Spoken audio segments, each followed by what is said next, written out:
Nĩ gĩikaro kĩrĩa kĩrakuruhaniria anyiti itemi rũhonge-inĩ rwa Saccos kuma mabũrũri matiganĩte kĩrĩa kĩrarongoreirie kwarĩrĩria itemi rĩa Saccos harĩ ũkũria wa bũrũri. Hĩndĩ ya gĩikaro gĩkĩ mũnini wa President Rigathi GACHAGUA nĩ araheanire kĩĩranĩro kũrĩ Akenya gĩa gũtigĩrĩra mogarũrũku nĩ makinyanĩrio harĩ watho wa ũramati wa Saccos nĩguo kwagĩrithia motungata macio. Cooperative docket was a small department in the Ministry of Agriculture. But the importance of the cooperative movement is such that it required a full-fledged ministry and a state department.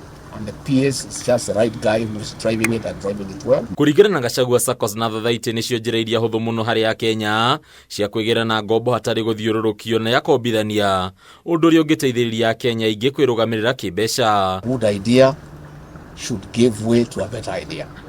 And a better idea ultimately must give room to the best idea.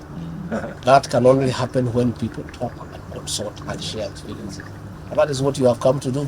So I want to encourage you to continue having discussions, continue interacting, continue exchanging views and ideas.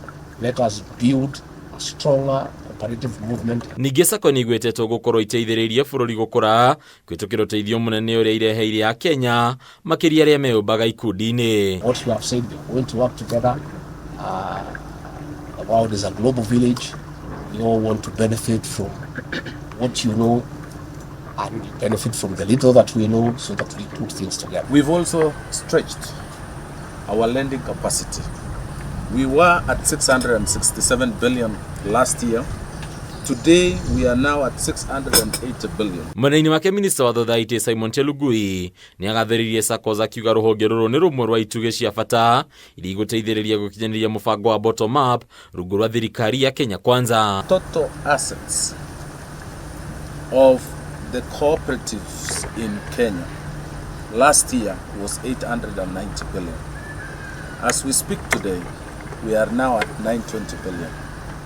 And we are projecting by end of this year, we will have achieved our target of 1 trillion. Handũ-inĩ ya Kameme TV, reto rakwa nĩ Bataru wa Mwangi.